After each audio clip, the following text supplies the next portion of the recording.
Welcome back to Sobre Girados. My name is Eddie, and today I have the pleasure to having here in our channel John. I met John in the dog park because John owns two beautiful Pomeranian. These are mini Pomeranians? No, Pomeranians. Just Pomeranians. Pomeranians, and we have built up nice friendship. And I just in one of our quick but interesting conversation, I say, "Hey, John, I have to interview you because you have so many good things to say." So, welcome to the channel, John. Oh, thank you. How are thank you going? I'm going very well, You good? thank you. You good? Yes, very well indeed. Okay, Oh. this is Jasper. Jasper This is and Jasper. Jasper and Gypsy. Yeah, here we this is Jasper and Gypsy. All right. Okay. How you going, John? I'm going very well indeed. It's public holiday, so Yes, a public holiday today. It's a Labor Day. Labor Day. Yes, Labor Day. The celebration of the 8-hour week, or the 8-hour day. Yeah. The 40-hour working week. Oh no, that's very good, and thank you for having us in your store. I didn't know that because the original plan was meet each other in the dog park, but the rains changed the plan, and I say, hey John, I would like to invite you at home, but we still don't have furniture. We are new in the place, and he said, come to my place. And what's the address? One block. One block. I just walk one block. That was I knew very you funny. we're in the same road. Yeah, but just one block. But I thought maybe you, I don't know, 3, 4, 5 blocks. Say I when I grab my umbrella because it's raining. Maybe it can be a 10 minutes walk or more. No, one block, just around the corner. It's so funny, and then he invited me to do the video here. But I also didn't know that John owns a fantastic and interesting store. So you have so many things to say. I would like to introduce yourself and tell us quickly, what do you do for life? Because this is very unusual in our countries. You don't see this kind of things. Like this looks like an antique store, and even the display over there, you see like, oh wow, this is very interesting. Yeah. Yeah, it's we recycle vintage furs, so fur garments. So in the store here, we sell old garments that belong to people, and we sell them. And when we sell them, we take a commission. Yep. But we also make a lot of it ourselves. So we make the things that you can't buy necessarily vintage. So hats that fit, because most vintage hats were made for ladies with big hair, Yeah. and the hat just sits on the top of the hair. So we make modern hats that fit, that you Okay. can wear. Okay. So we do hats. The biggest thing we do is blankets and cushions. So people bring in their old furs because they're not as fashionable for so many people. They used to be, every woman in this country had one or wanted to have one, at least one. Yeah. And so there are thousands and thousands and thousands of them out there, and they pay a lot of money for them, so they don't want to throw them away. So we make them into, cushions, Yeah. things like that. Yeah. And bed throws, blankets, anything you can make out of fur, we do that. Yeah, anything at all. So but we only use the old fur. We don't use anything new, because that's the whole point of the business. Because I worked in a fur store in the 1980s when fur was just big. Everything was big. Shoulder pads were big. People spent huge amounts of money on cars and furs and jewelry and all that kind of thing. And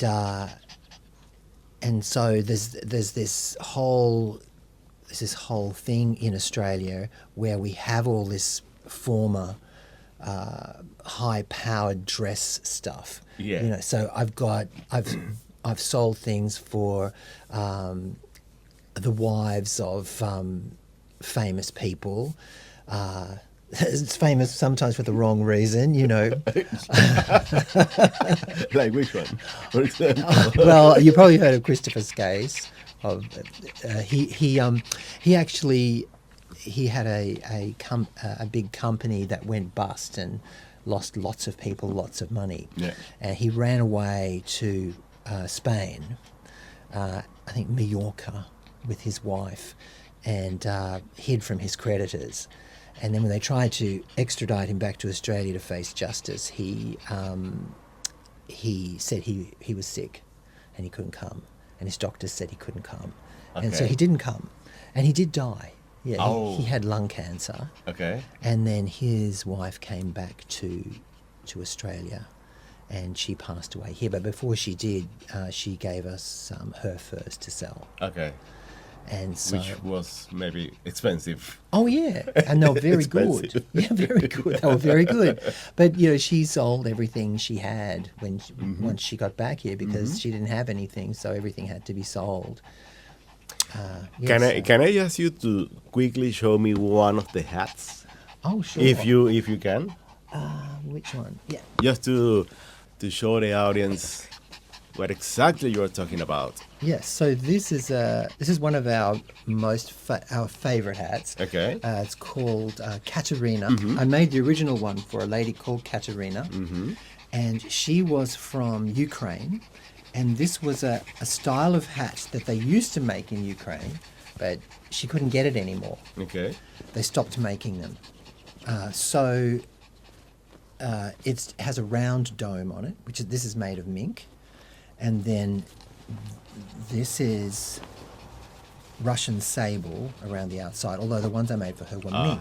So she actually posted me the mink from Ukraine, and her sisters would say, well, we like I made her a hat. And You made that. I made her a hat. Okay. And she was very happy with it. And she showed her sisters back in Ukraine, and they said, well, we want one as well. Ah. So they bought some mink skins and they posted them to her, and then she brought them to me. And what was interesting is she had no English, but we were able to work out the design of the hat and everything just by drawing it and using little bits of broken English and that sort of thing. So, this one, one of these, how much can cost? What's the average? around $1,000. $1,000. $1,000. Yeah. Wow. We do And- cheaper ones than that, but we do cheaper ones, but they're all made by hand. But this business, family business, came with the background story. What is, because you were born in Australia, so Yeah. you are Australian, you have Australian accent, but you have a background, European background. So your grandparents. Yeah, my great-grandparents were all migrants from different countries. The ones that I know most about are my mother's family, who came from Norway, but they were escaping, I suppose, poverty and were looking for a better life. And they settled in regional Queensland and were farmers, dairy farmers, and, well, they were just farmers. My mother took me to where they settled, which is they grew up in a town called Yangan, which is 11 miles from Warwick, which is where I grew up. In Warwick, Queensland. Yeah.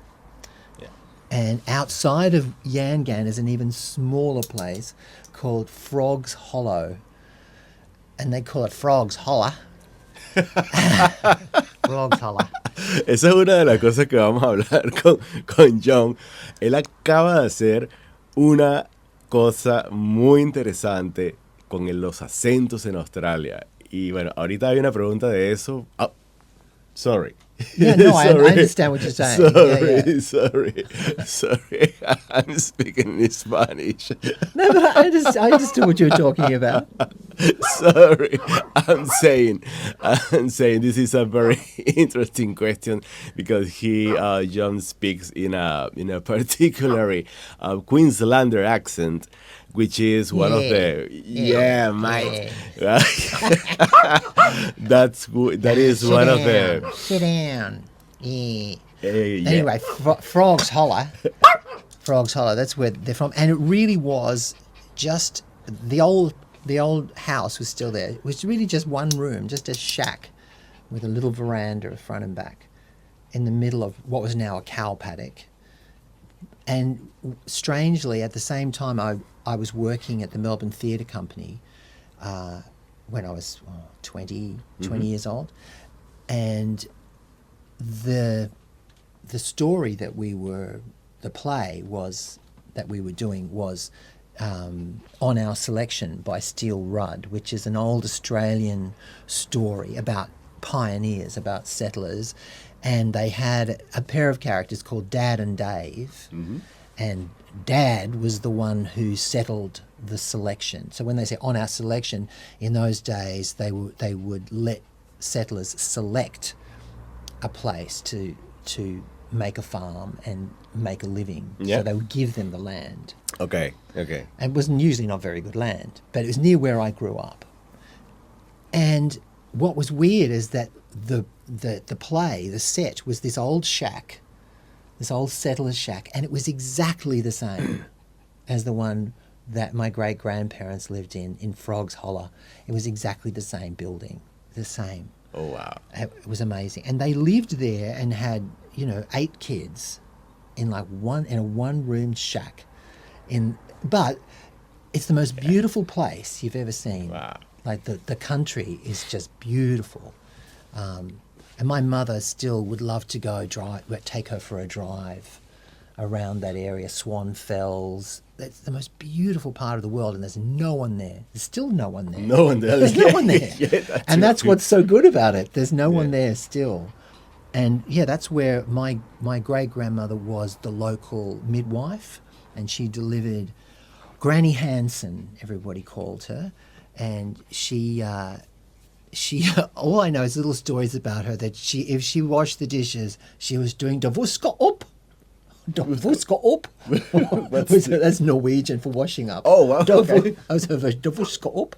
And she was just the salt of the earth kind of person. I used to hear stories about her, how she used to carry huge buckets of milk up and down the hill from the dairy and deliver babies and anyone who was sick or anything. 8 babies. Huh? 8 babies. Yeah, she had 8 babies of her own, and then she also delivered everybody else's in the district. Oh, wow. She was the district midwife. I don't think she was really a midwife. Appropriate. No, but she just... by practice. But she was a good baby catcher. Wow. But also, this business that I have, I was basically given this business by an old Greek couple who used to have a very successful business called the House of Minks in North Brighton. And when I started my business, I got him to do some work for me because I wasn't really making much. I was just selling old furs and old clothes and things like that. And I approached him about making some things for me, some hats. I didn't know how to make hats. And he said, I'll show you how to do it. So he was making them, and then he said, I want to retire. I'm old. He was in his 80s. Oh. And he had a tremor, so he shook all the time like this. Oh, yeah. That's bad. But he was lovely. And he was he said, I'll show you how to do it. So first we start with the hats. He shows me how to make a hat. And then he shows me how to do, and so little bit by little bit, he started to teach me things.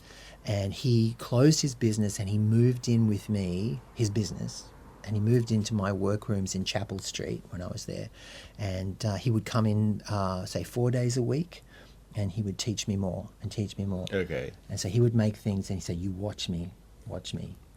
He taught both of his sons to be furriers, but one of his sons sadly died, and the other one, when there was a big anti-fur movement, a big animal rights movement in the late 80s, early 90s, they lost the business, and the father was reduced from having a big storefront to just having one little room, and the son just left the business. And he said, it broke my heart, I can't go back. Yeah.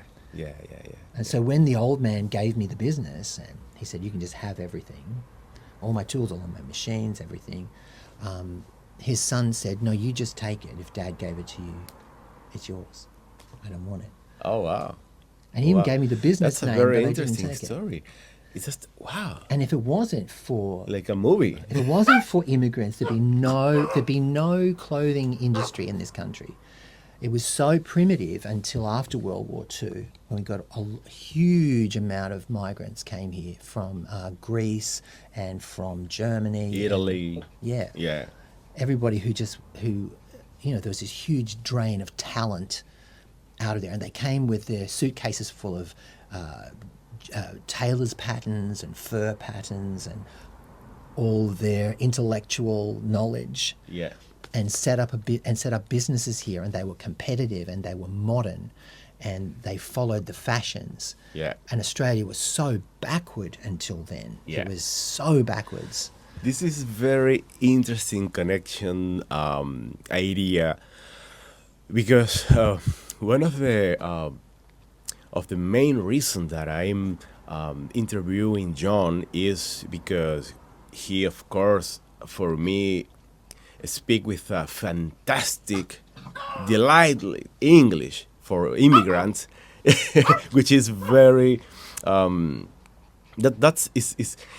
is very comfortable, because when you live in a place where the people speaks different or hard to understand, and you find a person like John who speaks very good and very clear, you say, oh my God, all my hard job regarding to the English is paying off. And then I said, now I understand English.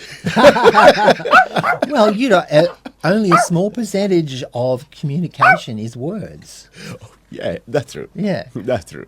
Regarding to the immigration, because you are speaking about how the immigrants help to build Australia. Yeah, Yeah, absolutely. And you in your family, you definitely has that story behind. So how did you find those hard days for the immigrants who came to Australia? What's the perception of the Australians nowadays with the immigrants in comparison with the day before? Well, I think it depends. Initially, most immigration was white people, like fair-skinned people, because we had the white Australia policy. So immigrants came from England, Italy, Greece, Spain, all countries where they look like us. Yeah. So that's why, because it was mostly a white country, except for Chinese people who were here way, way, way, way back.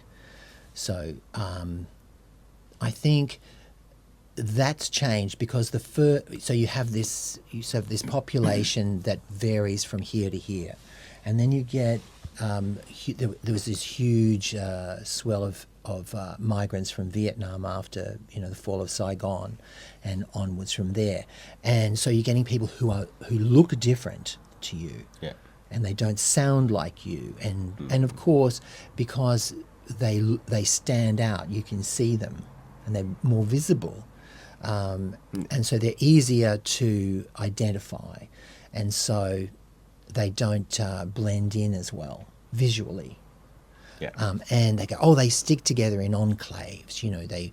Well, of course they do, because nobody here speaks their language. And imagine you come here, you want to speak to somebody who speaks your language, and somebody who understands your culture. Yeah. Because you're They because together you're in like a fish out pots. of water. You go, Yeah. you were perfect. My partner was a Vietnamese refugee, and it wasn't through choice. It was like, I want to live. So I'm, it's genuinely either, become a refugee or die. Yeah. Yeah. Yeah, that's very true. So It's not a options, huge, only two options. yeah. Yeah. If I stay where I am, I'm going to die. So I have to go if I want to live. And it's really a matter of life and death. And so you've got people who immigrate for those reasons. And then there's other people who come to Australia for an education and then want to stay. And of course they do. If you can see all these opportunities, you've gone through all this education, it's cost you so much money. Yeah. And then you see the opportunities here. What, are you crazy? You're going to go back and work for peanuts. Yeah. No way. Yeah. No, I've got to pay off I've got to pay off my university Yes, debt. yes, I've got to yes. get a really good job. Yeah. And the thing is, there's nothing wrong with that because, you're adding to this enormous pool of highly educated people, Yeah. which is what the country needs. Yeah. As far as attitudes to migrants, I think that varies too on, again, how visually different they are. So let's say you'll get Sudanese people who are really dark-skinned and they really stand out. You go, wow, that person is so black. And you Okay. can't help but think that because they are. And the difference between being accepting and not is just going, I can understand that person is different, okay? And they didn't leave Sudan just for a holiday, Yeah. It's a place with a lot of trouble. It's not one of these situations where, emigrate or die. Yeah. And this has got to be a better life. And yes, sure, people bring with them some of their baggage. It just happens, because there's all kinds of complications. People aren't I think people wish everyone was as simple, but if you've undergone trauma and war and living in a refugee camp most of your life, and then all of a sudden you're dropped in an outer suburb of Melbourne. Wow. Wow. There's nothing happening. No Yeah. bombs, no starvation. Quiet. And Secure everything. I had a neighbour in Beaumaris, and his name was Ted, right? But it wasn't his real name because I saw his license, and his name was Gaetano, so he's Italian migrant. But when he started his job, nobody could pronounce it. What? Your name's Gaetano? What? Because this is the 1950s when he immigrated here. And so his boss said, my name's Ted, you're Ted as well. And he just gave him a name. There, Ted. Now you're Ted. And forever after, he was known as Ted. That's it.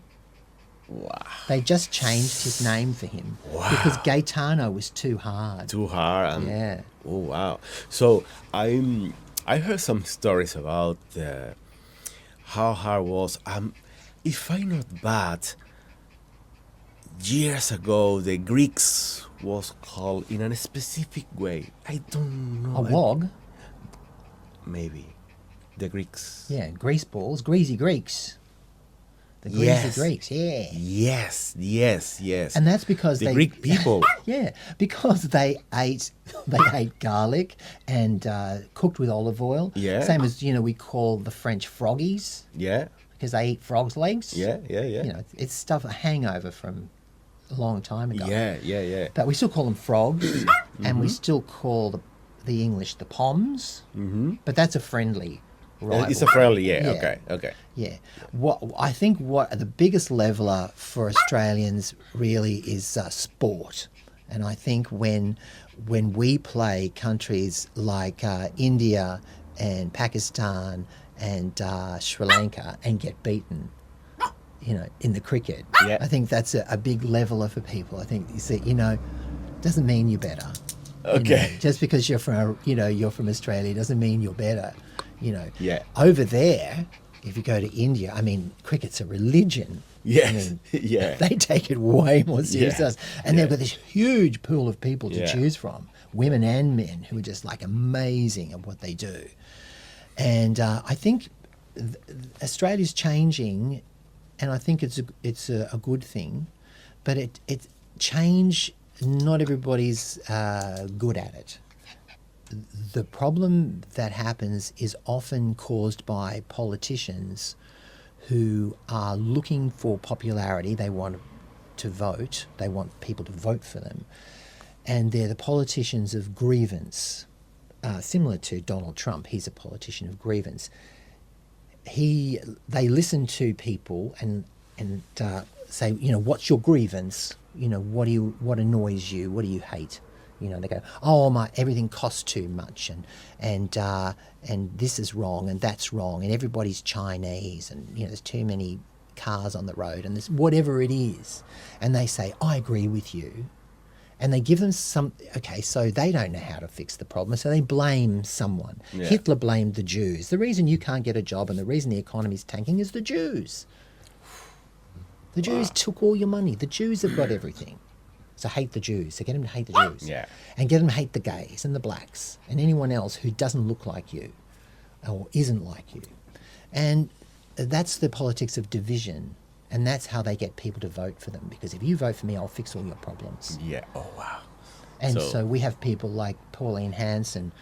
I mean, she's a fairly dim-witted woman. She's the red-haired yeah, lady? from One Nation. One Nation. Wow. They just did really badly in Western heard her Australian state sometimes. elections. They got no votes. They got no seats, which is good.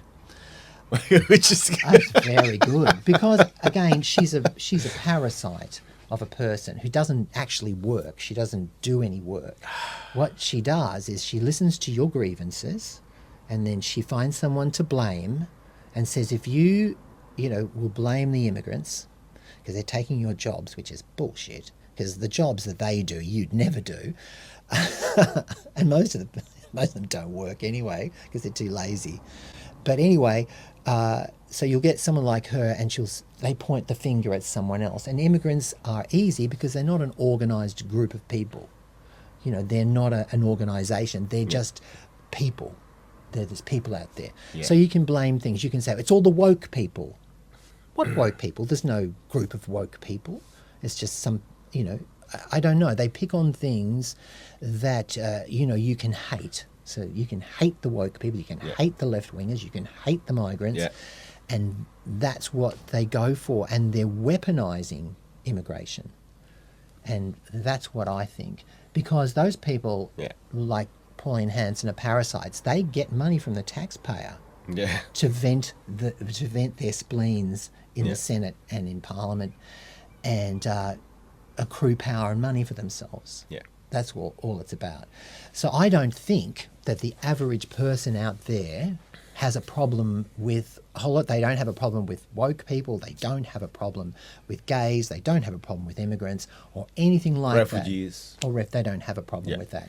So basically, you find the people, the normal people, the working people, they assimilate the immigration in a positive way. Yeah, I think so. Yeah. I think if you Do you find any differences? Because this is a very interesting question. I found Melbourne very multicultural in many ways. It's not only the people said the gastronomy, the food, it's in many ways. Even the languages, the accent, the way to approach to you, the way to look in your face. I found so many differences between Melbourne and Brisbane. Do you find, following the same immigration topic, any differences between Brisbane, Sydney, and Melbourne? oh yeah. Yeah? Yeah. So can you categorize, if it's possible, can you tag? Not tag because it's your opinion, but can you maybe mention some highlights how you find in general that thing in those cities, in Brisbane, for example?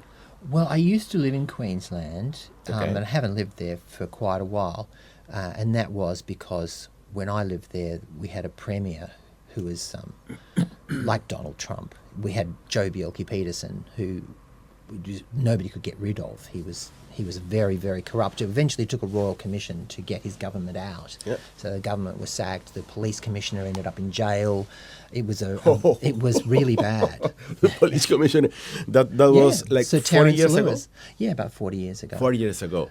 Wow, this is very interesting too, because what happened before to keep going in that point.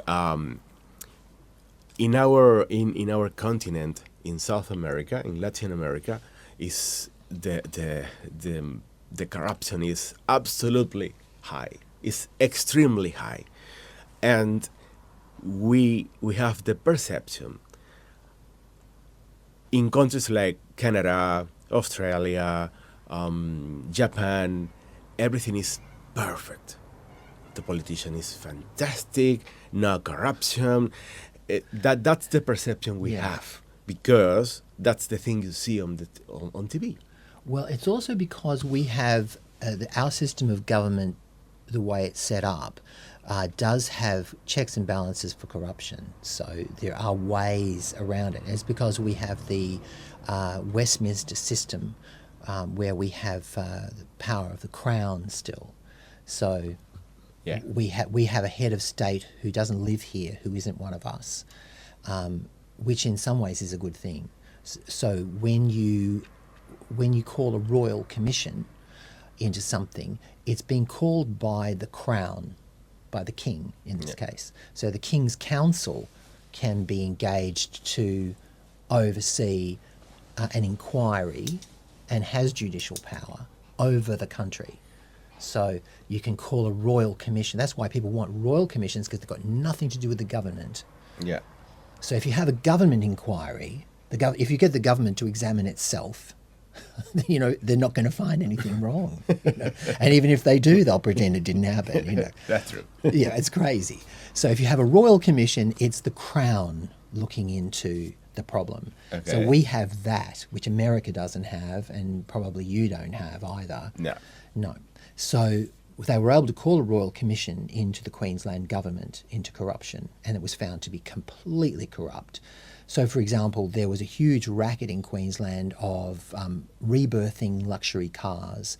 So people would have their Mercedes and Rolls Royces and Jaguars stolen, and then they'd be rebirthed and sold overseas. And it was the police who were doing it in Queensland. Doing the business. They were doing it, yeah. So the headquarters of the car rebirthing was in the in the Brisbane police car workshops. Oh, So the cops were doing it.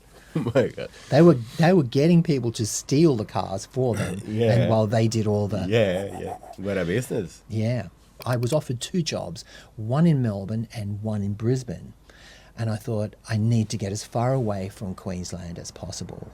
So I moved to Melbourne because when I was a student, I went on a trip to our school, which was a good thing. Our school, because we were a country school, they would organise trips for us outside, to major cities and to the snowfields and to places of interest. Yeah, to have the experience. To have experience, To see yeah. how is the life outside of the town. So in 1977, we came to Melbourne, and I loved it so much. Oh, wow. In 1977. Yeah. And I just couldn't 47 years ago. believe the breadth of fantastic things here. So Lygon Street, and In Carlton. yeah, so it was like being in Italy. Yes, yes, still. It was like being in Italy.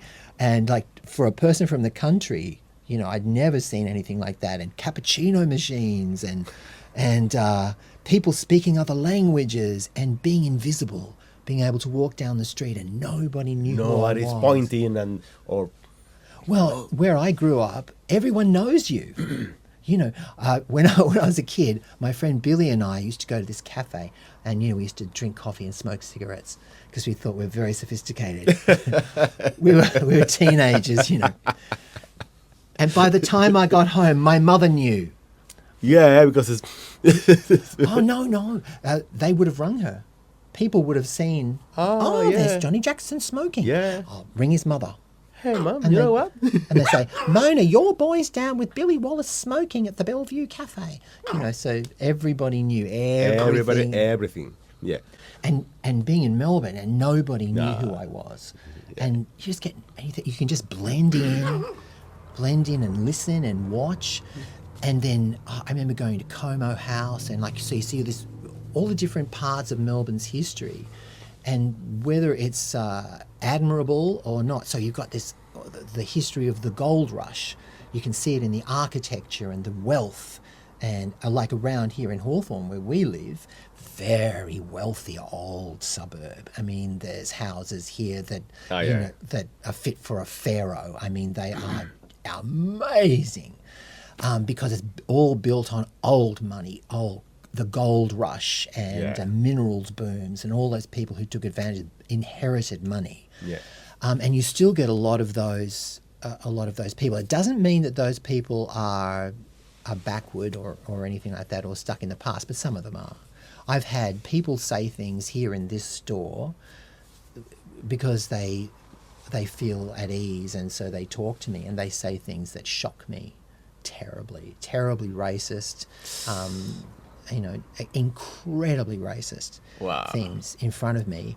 And I don't say anything because I don't want to escalate things, Yeah. but I just charge them more. You got to hit them where it hurts. Yeah. That's this is one of the best things you can do. So, and this is a very interesting as well, because the differences between my culture and the culture in Australia in this thing is very clear. We usually react. We confrontate. We straight through say, "Tum tum tum," in front of you, done this and get out. But the style that I see in Australia and in Melbourne, of course, is more like it's okay. You are pissing me out, but no worries. Yeah, it's okay, no worries. I will charge you more. Yeah, I don't want to argue with you because you are my customer, but I will charge you more because you has been saying. I started this business to make money. Yeah, of course. I'm not going to throw you out. I'll take your money first. Yeah, exactly. And yeah. The nastier you are, the more it's going to cost you. That's funny. So, but that's interesting to know. That happening in Melbourne, that kind of classism or even segregation as well, and even you see this nowadays here, maybe because as well the kind of customers you have is people with money and with another kind of and you can identify that. But do you think that's the common in Melbourne? No. No, I think it has to do with people who have enjoyed privilege their whole life.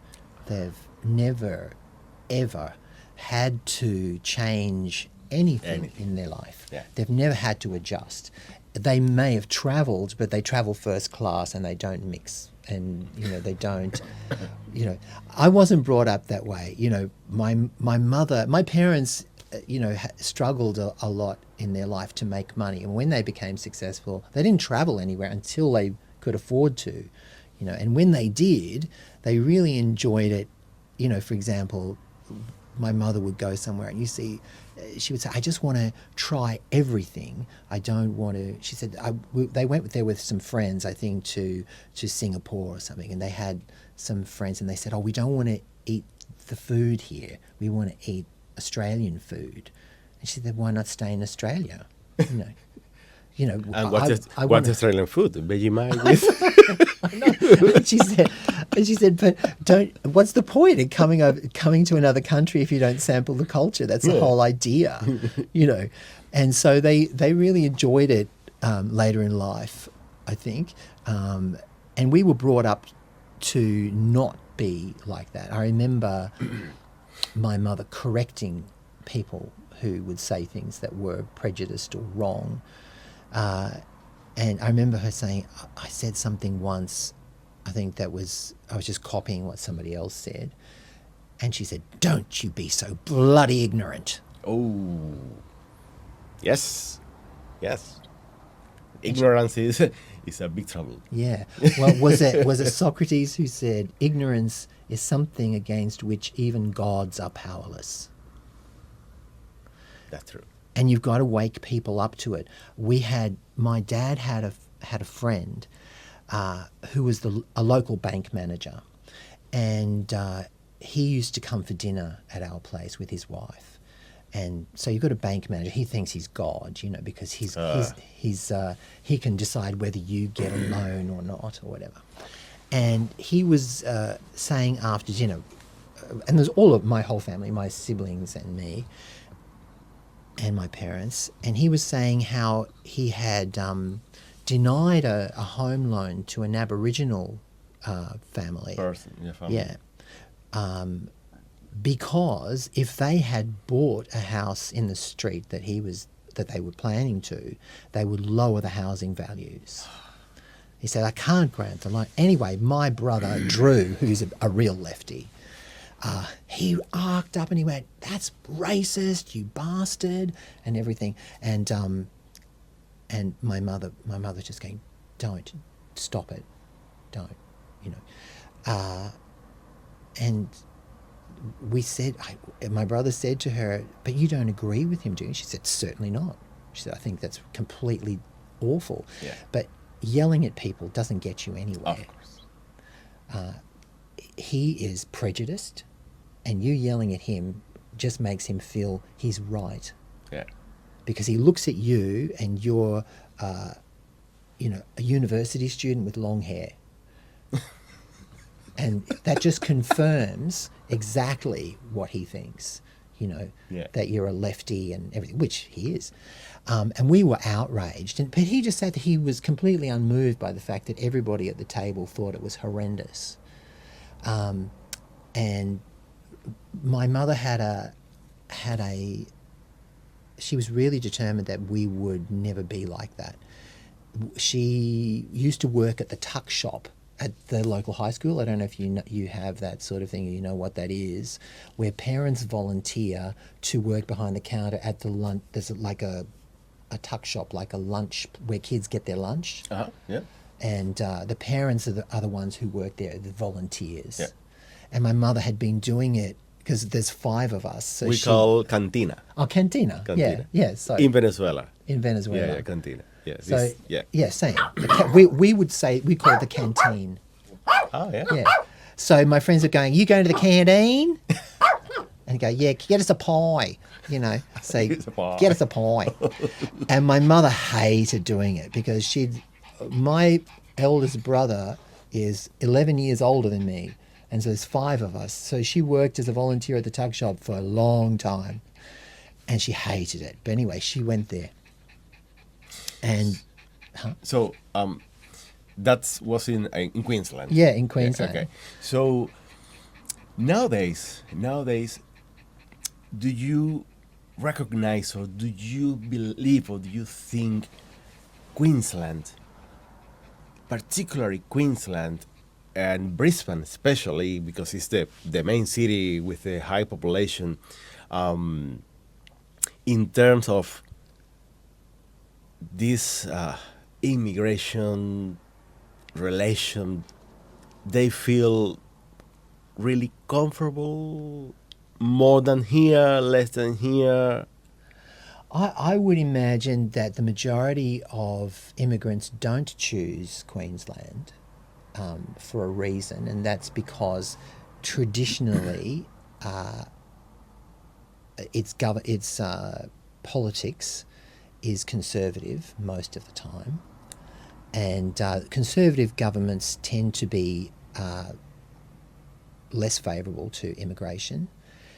And whilst there are some success stories, for example, like Billa in Western Queensland, which has a huge migrant population, because it has a massive, meat packaging, so they slaughter animals and package them and send them all over the world. And they have a huge amount of Filipino, or people from the Philippines, work there.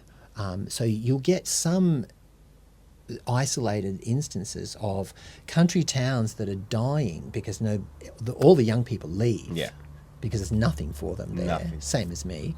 And because all I could do is work at the local meatworks in Warwick. Work going down the meatworks? You go, no, hey, no way. Not me. No. I'm out of here. So if I was offered a job, I was offered that job in Brisbane, which I didn't take because I thought when it's over, I'll still be in Queensland. Yeah. But if I go to Melbourne, I won't be in Queensland anymore. When I was in that tuck shop story, there was my mother used to work there occasionally as a volunteer. And this one day, she got there and one of the ladies said to her, "Oh, well, you drew the short straw, Mona." That's my mother's name. And she goes, "What do you mean?" And she goes, "You've got to work with her." And it was an Aboriginal lady whose kids went to that school. My mother said, "What do you mean?" She said, "You have to work with the Abo." Can you believe that? Anyway, my mother and she became really good friends. She said, because she said she's lovely. Like, Anyway, she said, "What?"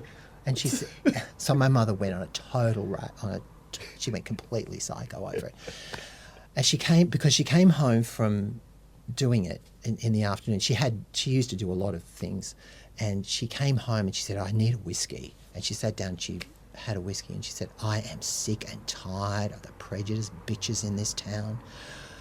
Anyway, she told me the story about how she met Beryl Sanders, and she and her husband, like, what was really amazing is that her daughter, this Aboriginal lady's daughter, was the school dux that year. So, like, she was the top student, and the next year her brother was, So these women, it was just total mindless prejudice.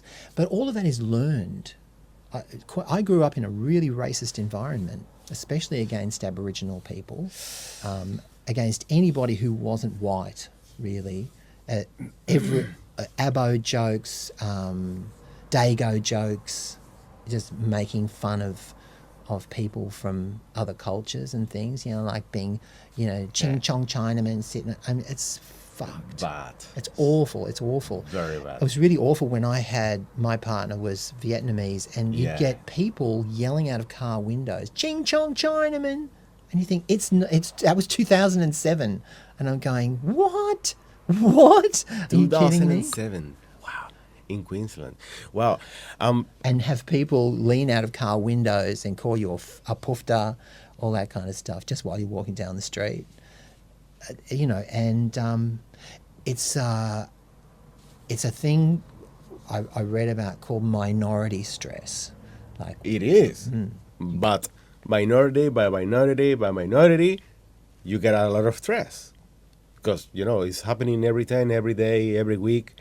So, but definitely for a new people who say, okay, I want to migrate to Australia, because on my channel I have plenty of people who said, "Eddie, which city you recommend me?" And that's a very difficult question for many reasons. For a weather condition, we came from a tropical countries, and then people say, "No, Melbourne is too cold," and then say, "Okay, you have maybe Perth or Brisbane, which are more subtropical or tropical. You can feel more comfortable, but you have to face different things in there." That, for me, I'm feeling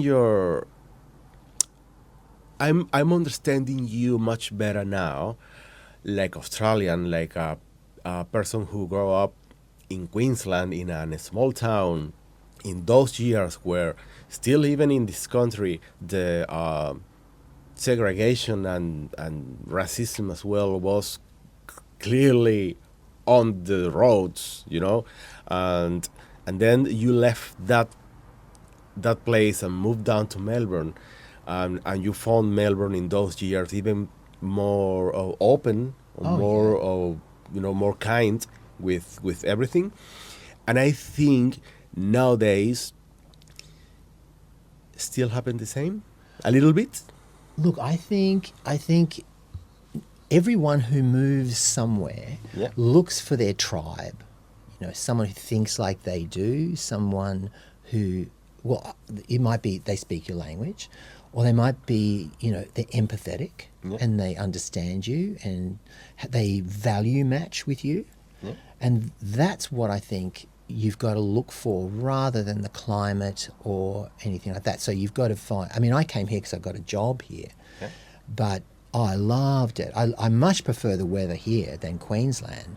Queensland's too hot, too sticky. I hated growing up there. It was always so bloody hot. Where I grew up, it was very hot and very cold. Yeah. So Warwick in the winter is below zero every day of winter. So it's freezing cold. And then in the summer, it's over 35 every day. So you're roasting and then freezing, and then roasting and freezing. But in Melbourne, you can have spring and summer, and I mean, we're going into autumn now. Autumn now, yeah. And so you've got... I'm excited to see the trees and the colors. And Oh, it's beautiful here in the autumn, because the hot weather will be finishing soon, like in the next couple of weeks, and so you'll please. Yeah, please. Well, it's okay for us. We're sitting here air conditioning, and outside it's quite hot, I would imagine.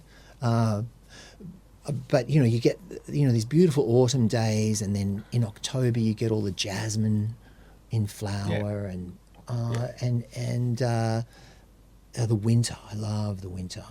I'm waiting for that. I'm waiting to broke that common comments who people said Melbourne is freezing, Melbourne is crazy, Melbourne is too cold, I'm not gonna go there.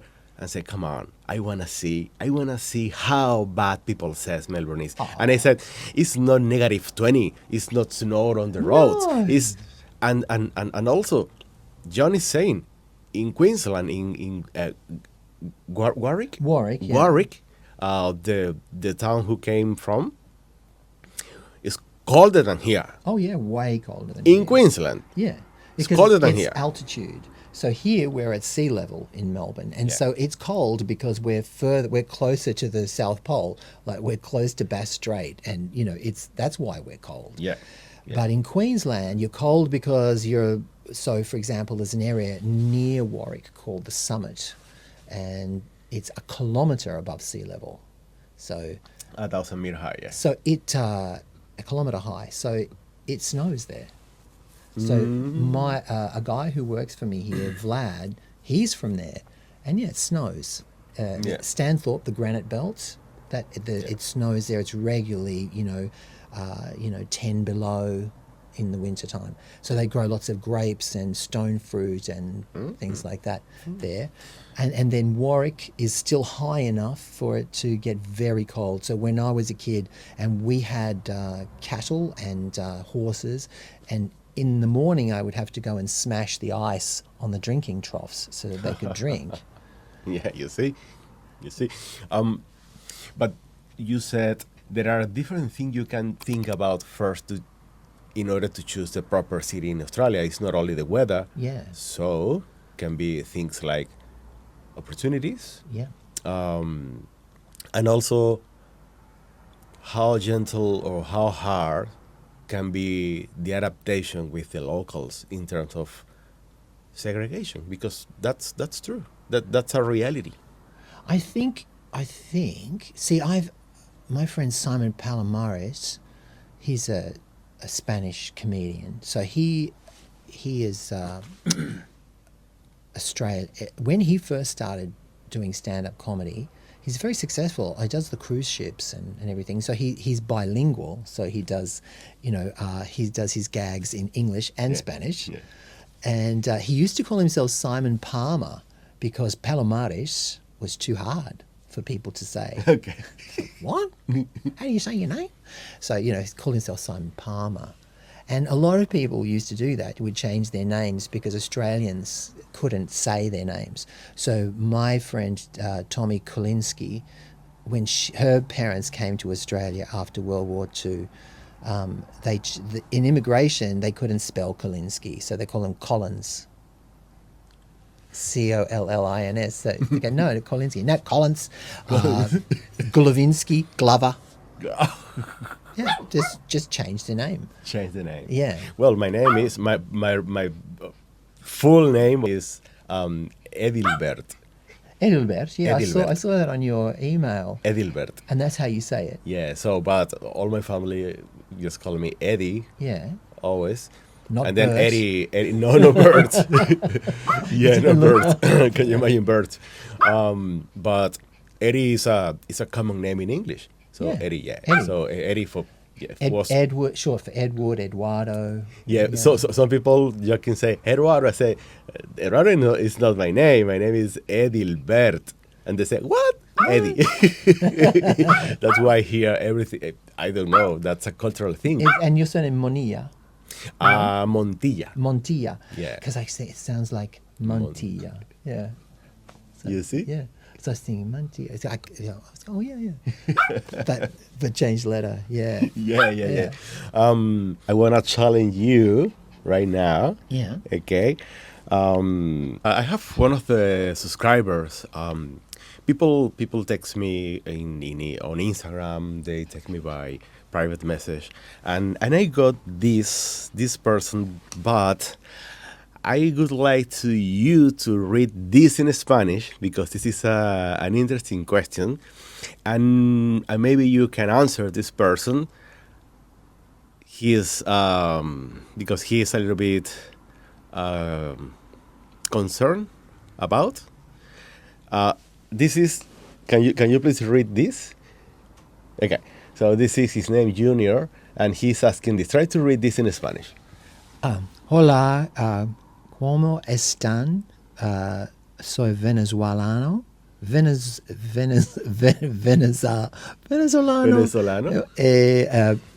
Planeo irme a Australia, pero soy negro pues. Y me preocupa el racismo.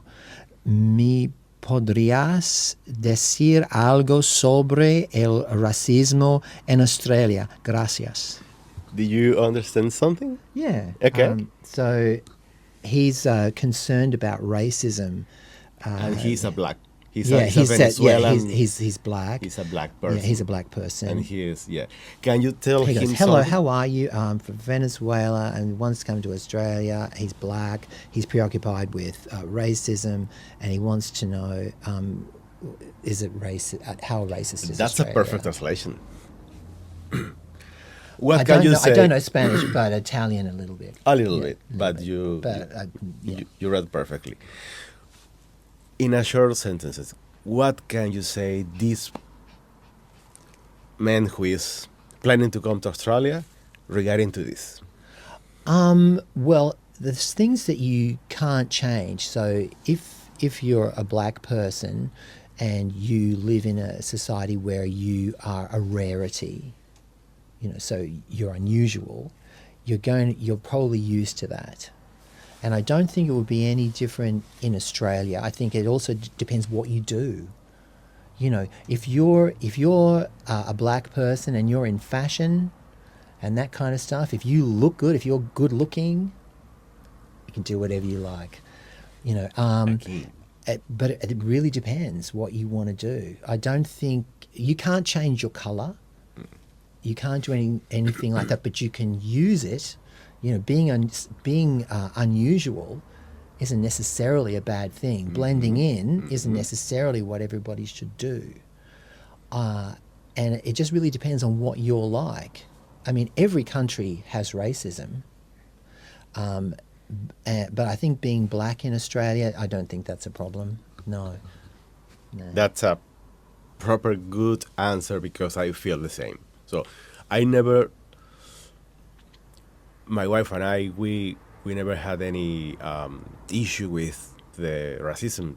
No, not like in other countries that I see, you are this or Asian or African, get out here, this is my country. No, that happened in other countries. I saw so many videos. Like in New York, for example, you can see hard things like that. You can see very strong things like that. I never see this in Australia. Never happened with me. Never happened with my wife. I think also people here, they like it if you're different. I think they like it, they like me. I'm John, the guy with the fluffy dogs and the fur shop. People like you for the difference that you have, not because you're the same. They go, there's people who want everybody to be like them, but who wants to be their friend anyway? Yeah. I think you find your own tribe. You just do. And there's people who will like you. I liked you from the moment I saw you because you and your wife are really attractive looking and you've got this cute little dog. And as soon as I saw you two, I thought, well, aren't they great? Yeah. I don't want you to change. I don't want you to be like everybody else. I want you to be the Venezuelan couple with the dachshund. Yeah. That's what you should be.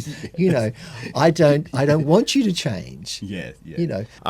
But this also opened a good comment about how authentic you can be, and I think that's your how you said essence. Yeah. Yes. So it's you. John is being very clear. If you are a dark black person, like my mom is black. Yeah. She's very is not very dark, but she's black. She's black. It's a African heritage Oh, wow. in South America. Gorgeous. She's beautiful. No, she is. Yeah. Yeah, she I is. bet she is. She is. And then that doesn't matter. I mean, if you come here and you be yourself, that's it, and do the right things. Don't do the wrong things. Don't do your bad stuff that you usually see or do in your country. So you come here, follow the rules, and that's all. And it's like you say when John saw us, Rosie and I. So you see, these people looks different, and that happened with us every time. I work in customer service. Can you imagine me with this accent speaking with at least 200 people per day? Yeah. In customer service and Absolutely. having a nice chat and conversation. And do you know why I got this job instead 90 candidates who applied for the role? Because they said, because we love your authenticity, Authenticity. Yeah.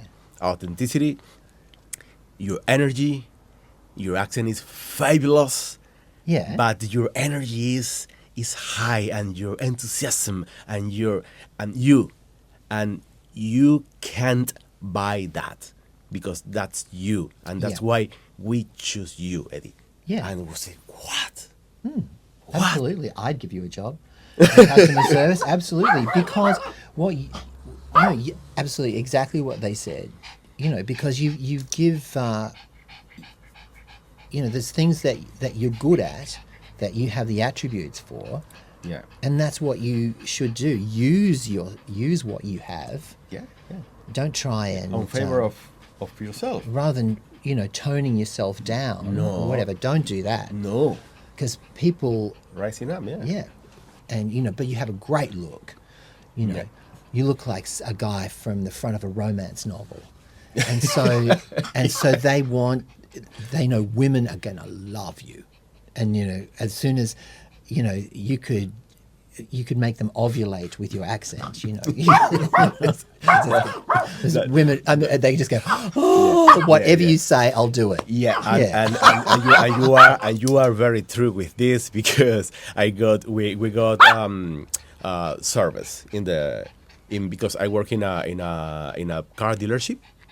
Yeah, so customer needs to, if they can, leave a survey and make some answer or comments.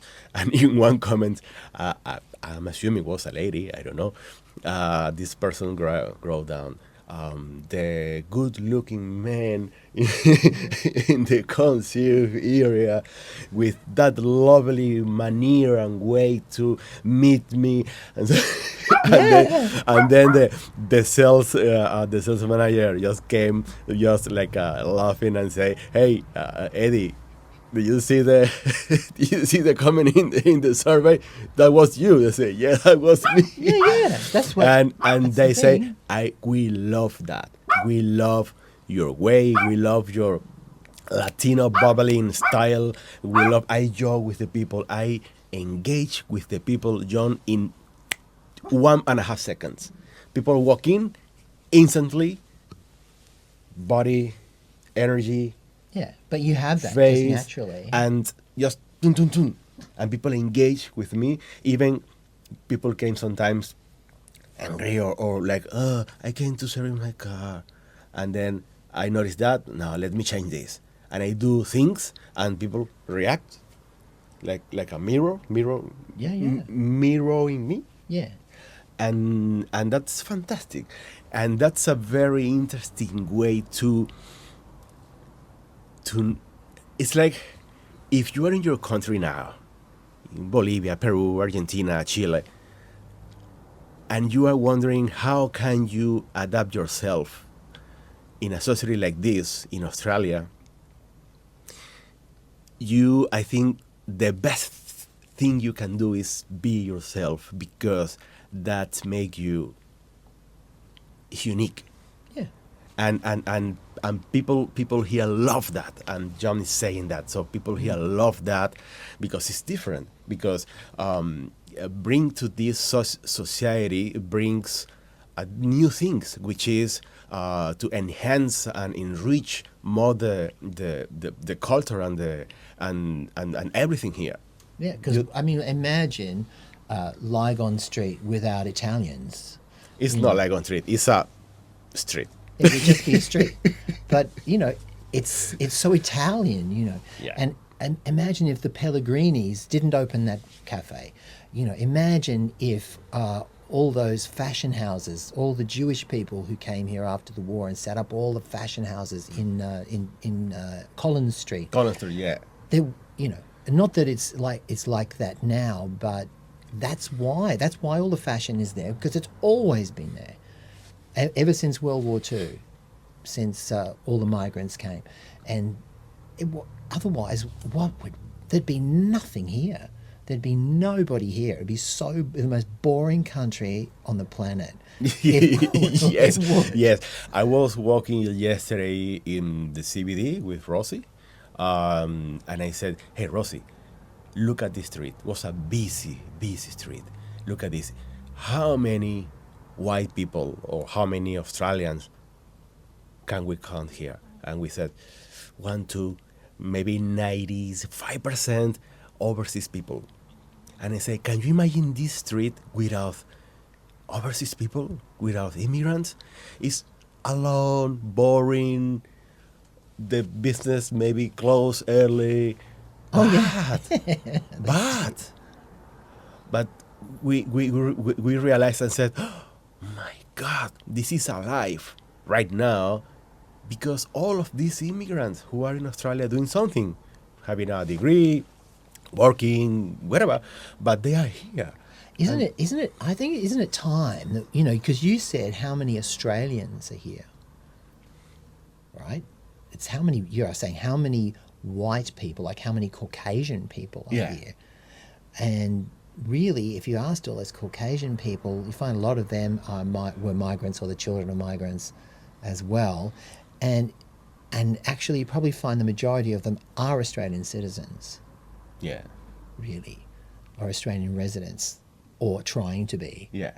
Okay, so really, what are we calling Australians now? Are you saying skippies, as in what they used to call us, skippies? Yeah. People don't really say that anymore. But I think it's time we stop doing that. Keep saying, spot the Aussie, because a lot of the people who aren't white are Aussies too. Yeah. Like my partner was Australian citizen, and he still got questioned constantly, especially when we went to Vietnam. He was terrified of going back to Vietnam. Oh, yeah. Absolutely. Yeah. Because, a dictatorship place, yeah. and I said, it's not the same now. He goes, I'm terrified of going back. But he went back, but it was in Vietnam they gave him a hard time at customs. Yeah. Australian passport? Look at you, No.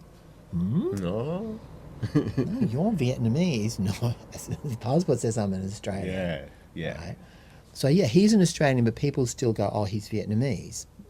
Well, the thing is that his nieces and nephews are all Aussies. Yeah. That I think that's the thing. And you see them in the street, Yeah. but they're Aussies. Yeah, exactly. But they're, they Yeah. don't look like what you think an Australian looks like. That's very true. That's why we saw yesterday so many people who doesn't look like the usually a white Australian looks like, but the city was full of people who looks like the overseas people, but at the end is this city in particular is a very like that. It's very mix. It's a big mix. If you put away all of that people What can be so nothing? There'd be nothing here. Death. It'd be boring Boring and bad. and bad, Depressive and and- narrow, and you don't. That's not what you want. I love the attitude of live and let live. Let people, as long as they're not hurting anyone, let them do whatever they want. Let them call themselves whatever they want, do whatever they want.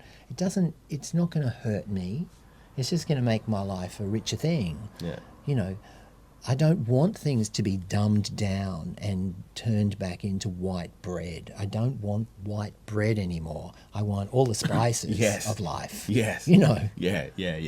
And that's fantastic. So if you are feeling like a little bit concerned about I'm brown skin or black, and I don't know how can be my life in Australia.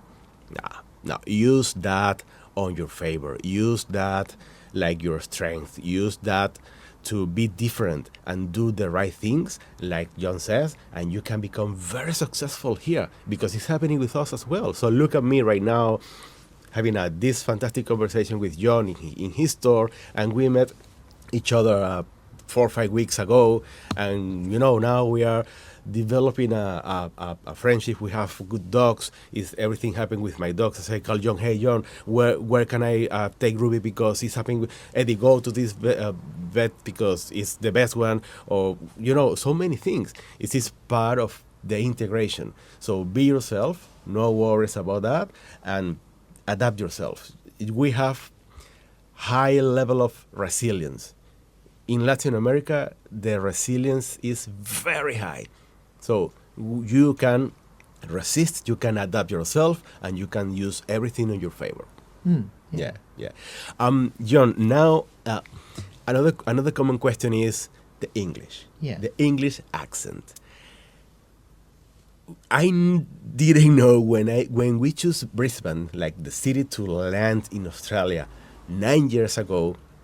We only choose the city because the agency was there, and because apparently in those years Brisbane was a bit cheaper than Melbourne and Sydney. And we say, okay, that's maybe a good place to land because it's not very expensive, and we know the agencies there. Maybe they can help us to find some words or whatever.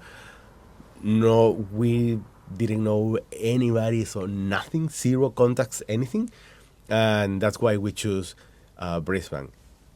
Nowadays, if I have to choose again, I said no, maybe not. Brisbane is not a good choice for me.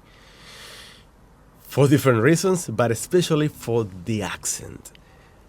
The bloody Queenslander accent, mate, is very hard. It's very hard.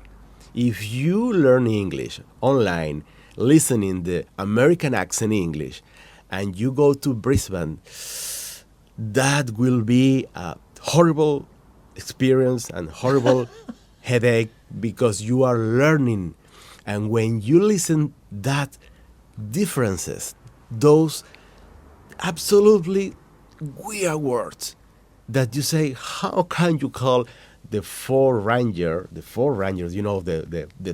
truck, the youth, Ford Ranger, Ford Ranger, and then you said, what's Ranger?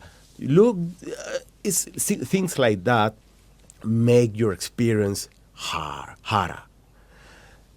In Melbourne, I found different, more gentle, more clear.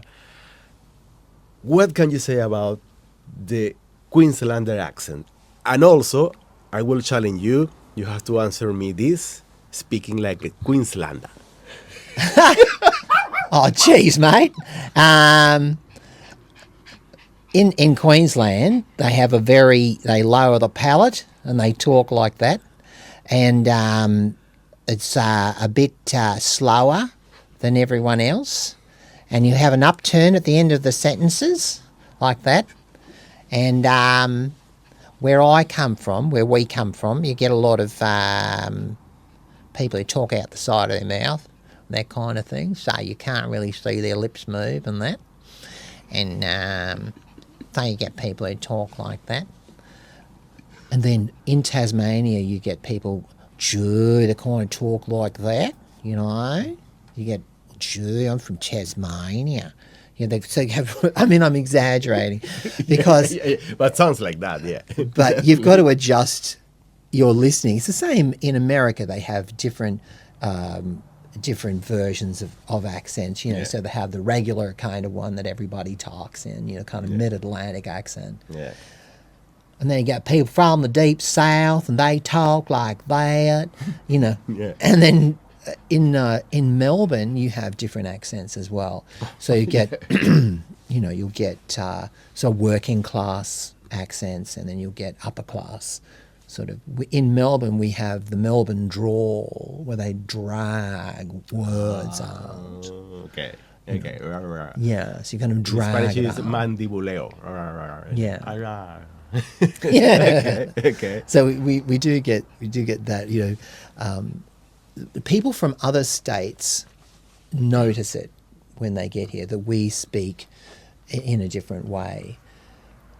I think when I go back to Queensland, people find my voice a bit different because I haven't lived there for 40 years. Okay. So they sort of, you know, I sound a bit more English to them. And then you kind of, we speak quite quickly sometimes, Yeah. and then drag things out as well. Yeah. Yeah.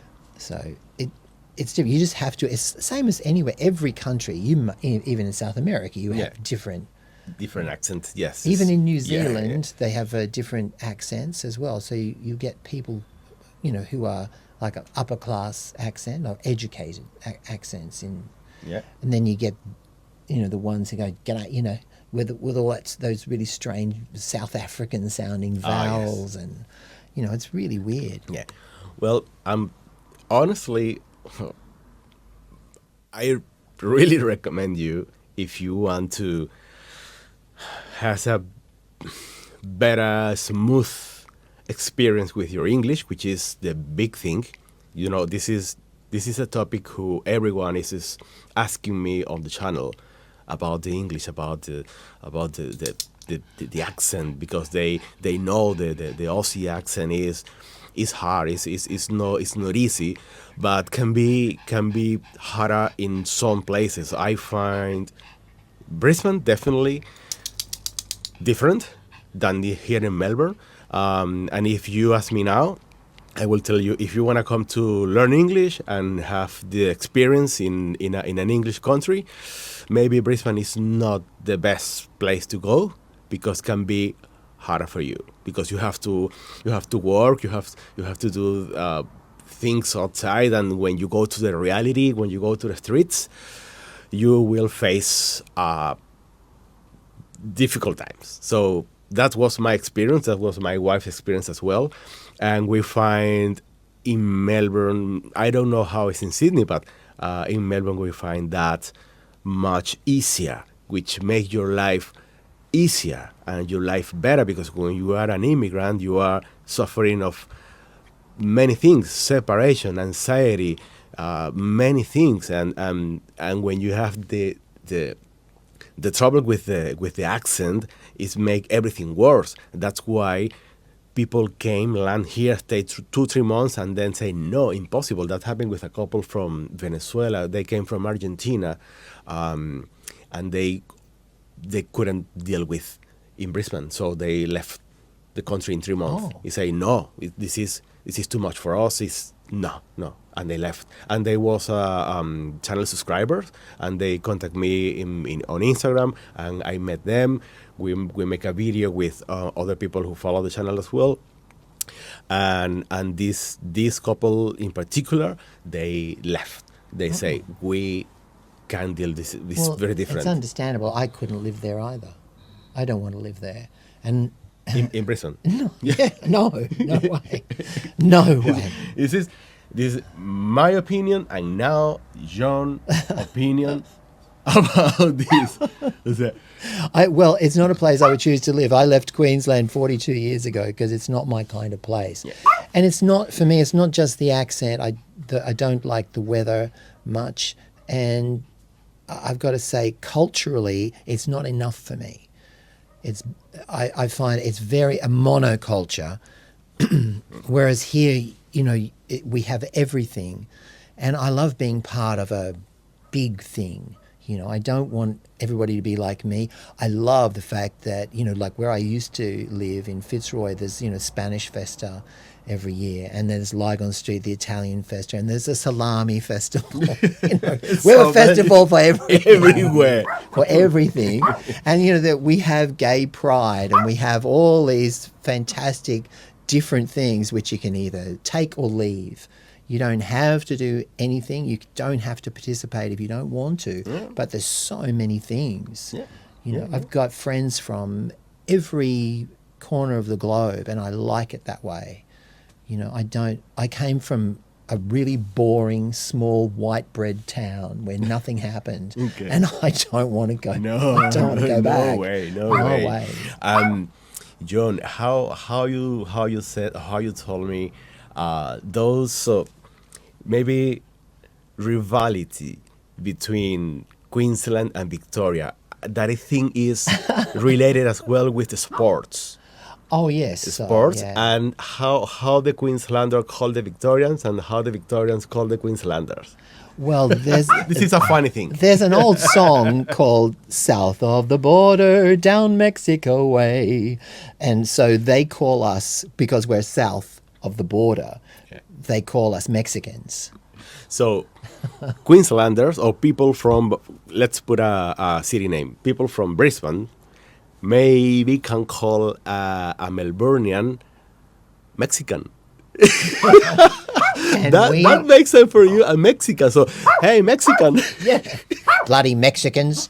That's always, bloody Mexicans always coming up here for their holidays. See? That's the proper Brisbane accent, man. That's you put me back, and my feeling is no good. Oh, come on, mate. It's not that bad.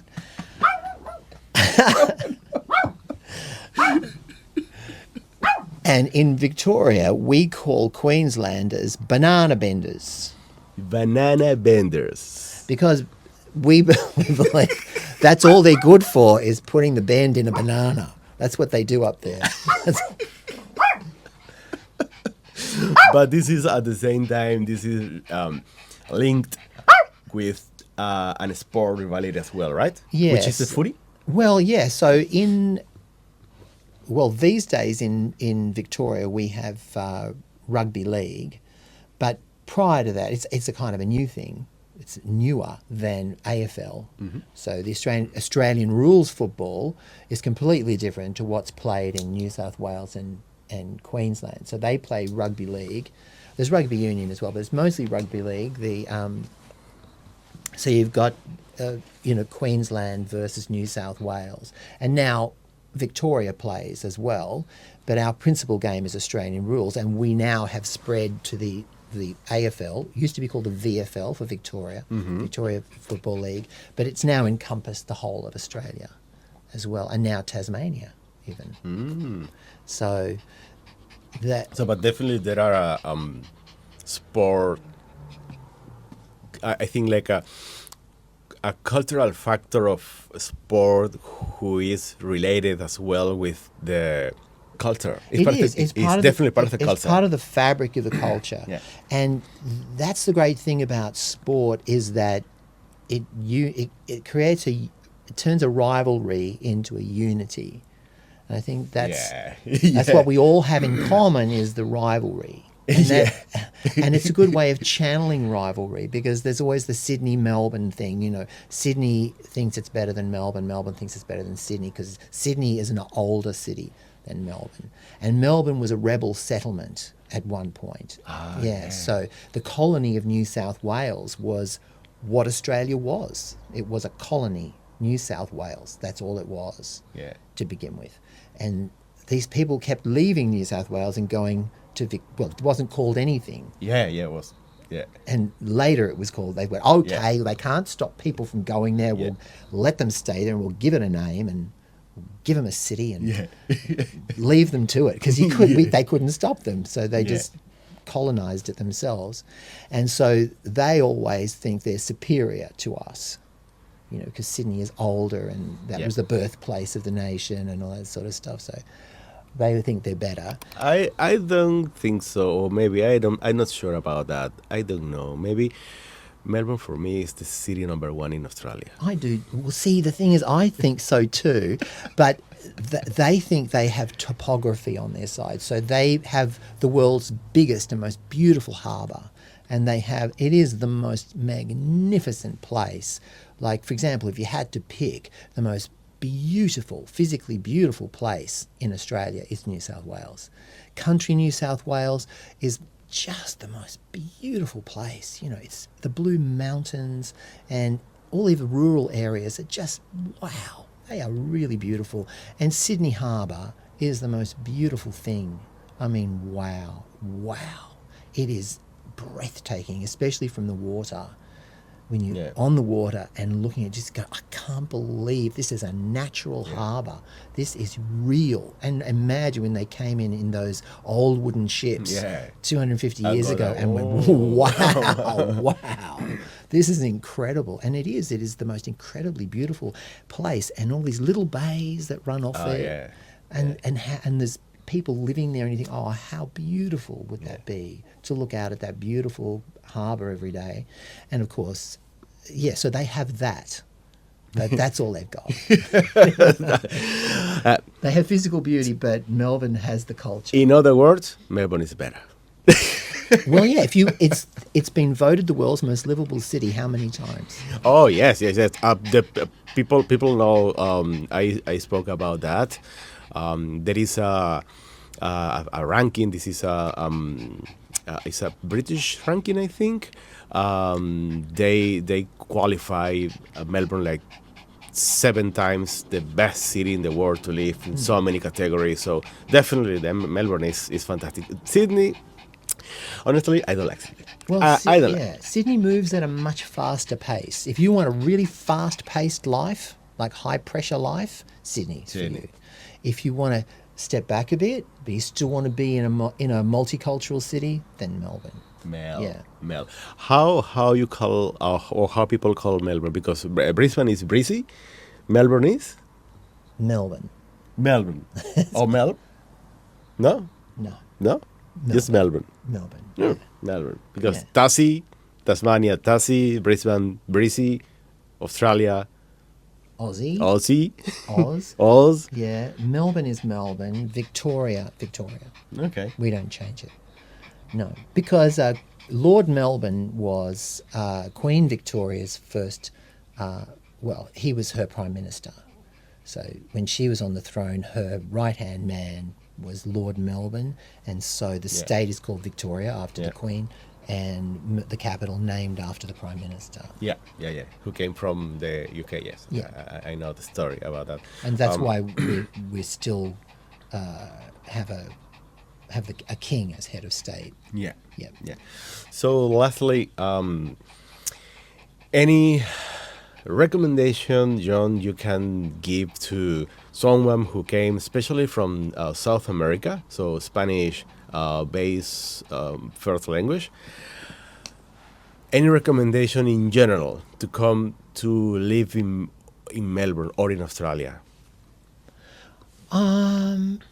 I think we've sort of covered it all. I think you just need to be yourself, and you've got to assimilate to a certain point, because otherwise your life would be very painful. So you've got to shop where people shop. You've got to find your own way though. Yeah. So you've got to find your tribe. You've got to find people who you value match with, people who you can be friends with, people who can help you. Like John. This is one example.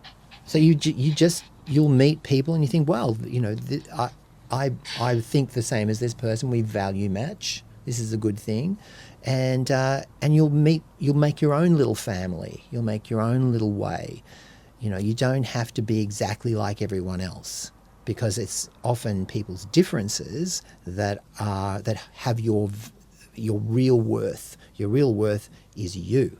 So you don't hide you. Be you. Don't hide you. Yeah. Yeah. Well, John, thank you for having us. Thank you for your time. We had the plan to do this at the park, but it was raining. Now And now it's hot. Now it's hot and sunny. um, thank you for having us. Thank you for share a little bit about your story, your family story, your business, your dogs, and I'm really appreciate your time and all the dedication you have done in every single question, which has been fantastic. So thank you very much for that. You're very welcome. Okay, guys, I hope you enjoy this episode. Of course, if you have any question, you can just write down here in Spanish, no worries. If I have any particular one that you want to make to John, I will pass to him and I can share with you his answer in the comments. And yeah, that's all. I hope you share the channel, subscribe to the channel. Thank you for staying here with us. My name is Eddie and this was Sobre Girados. Bye bye. Thank you. Oh, that's all right. Thank you. Let me stop this.